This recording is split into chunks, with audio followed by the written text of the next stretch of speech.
میرے معاشرے میں نا آج کل میں دیکھتا ہوں مایوسیاں بڑی پھیل گئی ہیں، لوگ بڑے بڑے پریشان ہیں، اور کچھ لوگ ایسے ہیں جن کے پاس سارا کچھ ہے پھر بھی پریشان ہیں۔ آزمائشوں نے ہمیں گھیر لیا ہے، جگہ جگہ ہم تکلیف میں ہیں، آزمائش میں، اور میں دیکھتا ہوں کہ وہ ڈپریشن اتنا زیادہ ہے، انجانا سا خوف ہے، پتہ نہیں کیا بن جائے گا۔ کچھ لوگ بلا وجہ سہمے ہوئے ہیں، میرے پاس پیسے کوئی نہیں، میں تھوڑا بیمار ہو گیا ہوں، میں کمزور پڑ گیا ہوں۔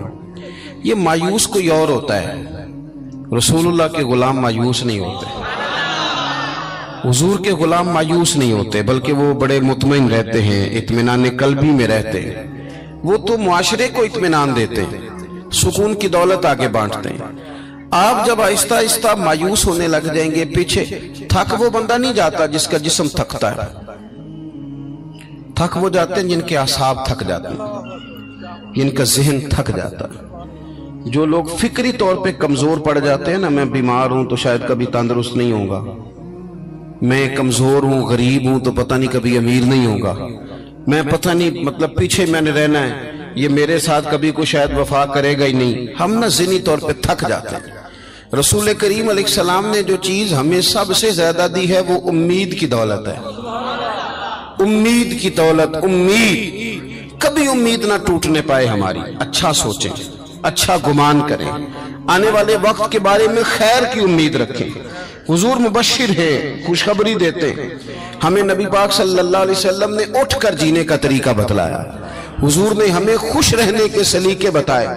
حضرت سیدنا معاذ بن جبل رضی اللہ تعالیٰ عنہ فرماتے ہیں، جب پیارے حبیب علیہ السلام نے مجھے یمن کے لیے بھیجا نا گورنر بنا کے، تو کئی نصیحتیں حضور نے فرمائی تھیں۔ ایک نصیحت حضور نے یہ فرمائی تھی کہ معاذ، لوگوں کو نا نفرت نہ دلانا، انہیں خوشخبریاں دینا، انہیں خوشخبری۔ ہم نے ایک دوسرے کو مایوس کرتے ہیں، او جی چھاڑو تو کتے جا، سارا کھیڑ پیسے دی، تیرے کو پیسے کوئی نہیں، تیرا کچھ بھی نہیں بن سکتا۔ ہم ایک دوسرے کو کہہ رہے ہوتے ہیں سارا پنڈ مر جائے، ماڑے دا بچہ چودھری نہیں ہو سکتا۔ بھئی یہ آپ کمزور باتیں خود بھی کرتے ہیں، لوگوں کا دل بھی آپ توڑتے ہیں۔ آپ لوگوں کو امید دلائیں، ان کو آگے بڑھنے کا شوق دیں۔ بہت گناہگار آدمی، بہت، میرا مالک جب چاہے، جس کو چاہے، جس وقت چاہے اور جس وقت وہ چاہے، کسی لتھڑے ہوئے کو اٹھائے، توبہ کی توفیق بھی دے اور اپنا قرب خاص بھی عطا فرمائے۔ حضرت ابو درداء رضی اللہ تعالیٰ عنہ فرماتے، میں حضور کی بارگاہ عالی مرتبت میں حاضر تھا، تو نبی پاک صلی اللہ علیہ وسلم نے ہمیں آیت پڑھ کے سنائی، وَلِمَنْ خَافَ مَقَامَ رَبِّهِ جَنَّتَانِ، جو اللہ کے سامنے کھڑے ہونے سے ڈرے گا، رب اسے 2 جنتیں عطا کرے گا۔